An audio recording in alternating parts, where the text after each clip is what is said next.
Nice to be visiting these guys. Oh, looking good. Very fun. Very, very fun. Yeah. All right, so the client wanted this one to be a little bit more hungry, he said, so we're just working on giving him some more age lines. One of the characteristics of age on an older man is between the ball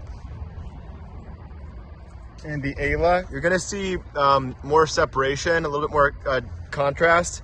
And so I'm creating a bit of that here by taking that nasolabial fold, wrapping it around the ala and giving it some space here and here. So then coming in, this is, of course, talk about this a lot in the online school, the mid-face groove, and that comes into the hollow beneath the turn of the zygomatic arch that goes into the cheek. And so where I find that, usually the start or the lowest point rather of the turn of the zygomatic arch or the hollow of the cheek on these older folks, generally going to exist somewhere between the tip of the nose and the upper lip. So right in between there, generally the base or the lowest point or the deepest hollow at the cheek. So start that there. Mid-face groove goes into that hollow. And I'm also taking the temples down. Going to start to create a little bit more of a bony structure up here, try to reveal that. There's less adipose tissue, remember, on older people, generally speaking. And the skin is less elastic, so you're going to see more of the structures underneath. So that's that, and thanks for watching. Woo.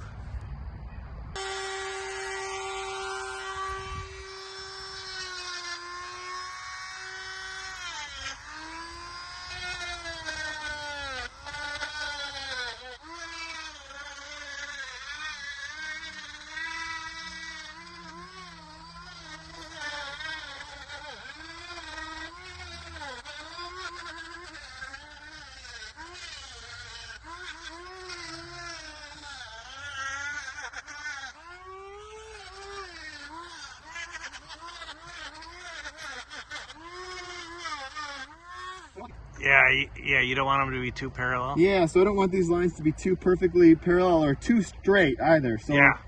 I'm moving the tool around a little bit as I'm dragging it across. And the same down here. You're often not going to see a perfectly straight wrinkle. It's going to usually follow the, it's going to go perpendicular to the fibers of the muscle. So you have the occipitalis frontalis here, and the wrinkle is going to go perpendicular to the fibers of that muscle going this way. Right. Because it wants to pull that skin and bunch it up.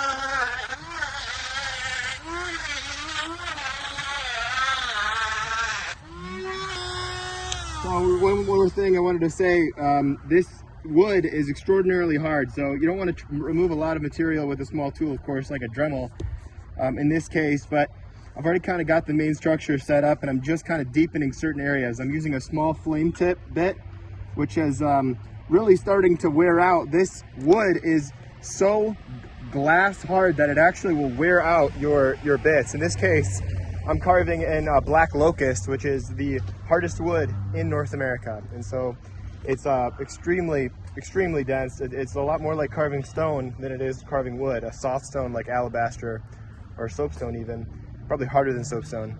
And so you do have to be careful about your tips. Like this one is already almost completely, that tip is almost completely worn out from this wood. It's so hard.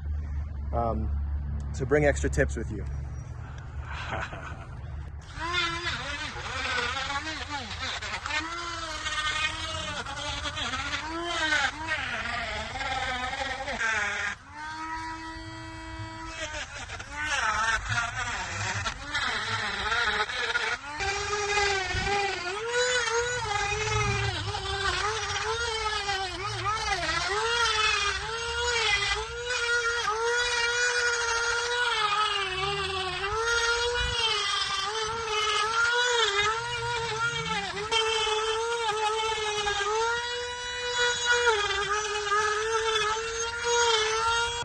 This is such a common problem that I make and that I see students making, and I've talked about it before in hair videos before in the past, but the issue, see, Magoo and I were looking at this, and he was saying, man, this is so rough, but yet the form is great and it looks realistic, good, solid, right? This side, that's a good under bag. This one, he said, looks almost too, I forget the word that you used, but it was perfect to describe it. It was like, just too staged. yep, too staged. Yeah, just doesn't look right? It doesn't look realistic. And I was looking at it and thinking, well, why is that? You know, why does this one, obviously they're not in proportion to one another. That's a problem. That's the first issue. But there's a deeper issue here, and it's this.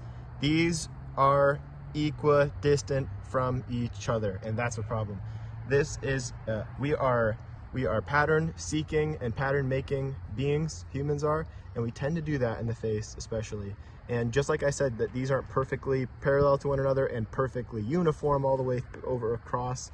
Your tendency is to do that. So try to avoid this, right? This is much more organic. Little lines going through, angle here, here. If you look at an old craggly person's face, you're gonna see something more like this, more commonly than like this. This is not as common, so. Out. Yeah. A little better? Yeah. Right. You nailed it. You know what I mean? So next order of business here, I can actually bring this in a little bit more too. Getting much closer though, because that lower lid hugs the eye, the eyeball, right in here. But as far as the forehead is concerned, I'm going to use the Manpa to take the forehead and make it a little bit less square. Right now it's a little bit asymmetrical too. There's a lot more mass here. There's a big lump here that there isn't here, if you can just feel it. And so I want to take this back in here. I'm going to push this back in here a little bit to find the hair separation. That'll make it look a lot more realistic. Because right now it's got a little bit of a, it's too flat here, up in here. So I'm going to take that back a little bit, take a bit back here, and especially right in this area, make it a little bit less square. Because even the squarest foreheads are not perfectly flat across like this. So, so I'm going to take that back a little.